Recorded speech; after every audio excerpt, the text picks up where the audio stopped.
Hi hello ನಮಸ್ಕಾರ. ನಿಮ್ಮೆಲ್ಲರಿಗೂ colourful ಅಡ್ಡಾಗೆ ಸ್ವಾಗತ.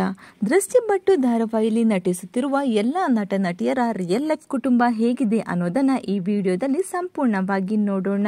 ಹಾಗೂ ನೀವಿನ್ನು ನಮ್ಮ ಕಲರ್ಫುಲ್ ಅಡ್ಡ ಚಾನೆಲ್ನ ಸಬ್ಸ್ಕ್ರೈಬ್ ಮಾಡಿಲ್ಲ ಅಂದ್ರೆ ಈಗಲೇ ಸಬ್ಸ್ಕ್ರೈಬ್ ಮಾಡಿ. ಈ ಧಾರಾವಾಹಿಯಲ್ಲಿ ದೃಷ್ಟಿರವರ ತಂದೆ ಪಾತ್ರದಲ್ಲಿ ಕಾಣಿಸಿಕೊಂಡ ಅಶೋಕ್ ರವರ ರಿಯಲ್ ಲೈಫ್ ಪತ್ನಿ. ದೃಷ್ಟಿ ಭಟ್ಟು ಧಾರಾವಾಹಿಯಲ್ಲಿ ದೃಷ್ಟಿ ಪಾತ್ರದಲ್ಲಿ ಕಾಣಿಸಿಕೊಂಡ ಅರ್ಪಿತಾ ರವರ ರಿಯಲ್ ಲೈಫ್ ಸಹೋದರಿ. ಭೂಮಿಗೆ ಬಂದ ಭಗವಂತ ಹಾಗೂ ದೃಷ್ಟಿ ಭಟ್ಟು ಧಾರಾವಾಹಿ ಖ್ಯಾತಿಯ ನಟಿ ಗೌತಮಿ ರವರ ಫಿಯಾನ್ಸಿ. ದೃಷ್ಟಿರವರ ತಾಯಿಯ ಪಾತ್ರದಲ್ಲಿ ಕಾಣಿಸಿಕೊಂಡ ನಟಿ ದೀಪಾ ರವರ ಪತಿ ಹರೀಶ್ ರವರು ಕೂಡ ವೃತ್ತಿಯಲ್ಲಿ ನಟರಾಗಿದ್ದಾರೆ. ನಟಿ ಮೋನಿಕಾ ರವರ ತುಂಬು ಕುಟುಂಬ. ದತ್ತ ಪಾತ್ರದಲ್ಲಿ ಕಾಣಿಸಿಕೊಂಡ ನಟ ವಿಜಯ್ ಸೂರ್ಯ ರವರ ಪತ್ನಿ ಚೈತ್ರ ಹಾಗೂ ಅವರ ಮುದ್ದಿನ ಮಕ್ಕಳು. ರಾಜರವರ ಪಾತ್ರದಲ್ಲಿ ಕಾಣಿಸಿಕೊಂಡ ಅನೂಪ್ ರವರ ರಿಯಲ್ ತಾಯಿ.